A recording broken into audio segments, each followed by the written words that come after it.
কিছু চিকিৎসা করার সময় পাই না। অত্যাচার যারে কয়, নির্যাতন সম্পূর্ণভাবে অত্যাচার হইয়া নেশা করে, মারধর করে, তার জীবন দিয়ে চলে আসে, হাসপাতালে আছে, মারা গেছে। 2 মাস আগে আমার মেয়ে ওরে ডিভোর্স দিয়েছে। তারপর একের পরে হুমকি ধুমকিতে তারপর আমরা থানায় যাইয়া ওর নামে জেডি করছি। জেডি করার পরে যাইয়া ও লুকাইয়া বাড়ির সামনে তাই পোলা দেওয়ার কথা কইয়া কালকে রাত্রে ছুরি লইয়া ঢুকছে, একটা বড় ছুরি। ওর মায়ের দরজা খুলকে বাইরিয়া এক ঘরে গেছে, এই ভাগে ঘরের ভিতরে ঢুকে গেছে।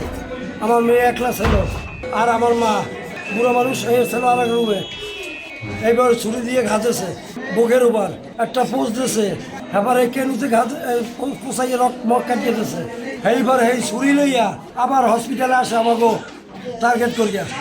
এইবার আমরা ধামরাই তারপর ধরছি, ধরিয়া পুলিশের হাতে দিয়ে দিয়েছি।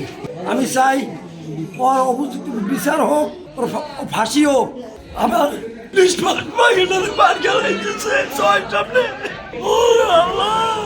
আমার কি সুন্দর মাইডারে মার গেলাই দিল, কিছু চিকিৎসা করার সময় পাই না। শিক্ষা মধ্যরাস্তা শিক্ষা মিশন বাড়ি বাড়ায়।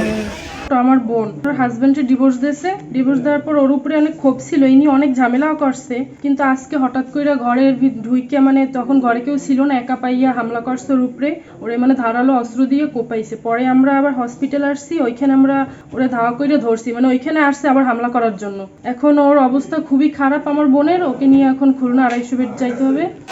ওই তো বহুদিন ধরিয়ে জ্ঞানদাম শুনি বহুদিন ধরিয়ে যে তোরে মাইকে বলাবো না। লাস্টে শুনে আর কালকে হঠাৎ করে ভোর রাত্রে আদানের সময় আমার বউ শুনে যে কাটাকাটি কি হলো, দৌড়ে বাইরে দেয় যে কয়েক অমুকের মেয়েটারে মারিয়ে বলেছে। ওর উপযুক্ত বিচার চাই, ওর উপযুক্ত বিচার করলো, ওর যেন ফাঁসি হয়ে যায়। যে হত্যা করছে সে তো আমার ওই যে শালার জামাই, মেয়ের যে হাজবেন্ড যে হত্যা করছে সে হলো আমার শালার মেয়ের জামাই। দীর্ঘদিন ধরে গেছে জ্বালাতন, মানে অত্যাচার যারে কয়, নির্যাতন সম্পূর্ণভাবে অত্যাচার হইয়া নেশা করে, মারধর করে, তারপরে তার জীবন দিয়ে চলে আসে। 2-3 মাসের মনে হয় বাড়িতে, কিন্তু কয়েকদিন ধরে গিয়ে ধুমকি দামকি দিতে সব মানুষ ভালো। তো কালকে রাত্রে ঘর ছিল খালি, মেয়ের বাবাও ঘরে ছিল না, ভাইও ছিল না, মা গেছিল আর এক বাসায়। এই ফাঁকে দরজা খুলিয়া এই তো পরে যখন আমি ছিলাম অনেক দূরে, রানীপুর, খবর পেয়ে আসি দেখে হাসপাতালে আছে, মারা গেছে। গতকাল রাত আনুমানিক 12টার দিকে আমরা শুনেছি যে তার হাজব্যান্ড তাকে আঘাত করেছে। তো তারপর তাকে হসপিটাল ভর্তি করা হয়েছে। এরপরে তাকে এমার্জেন্সি ডক্টর তাকে রেফার করেছিল, এর মধ্যে সে মারা গিয়েছে। আমরা আসামিকে অ্যারেস্ট করেছি, মামলা অলরেডি হয়ে গেছে। হ্যাঁ, হত্যা মামলা হয়েছে এবং আসামি অ্যারেস্ট।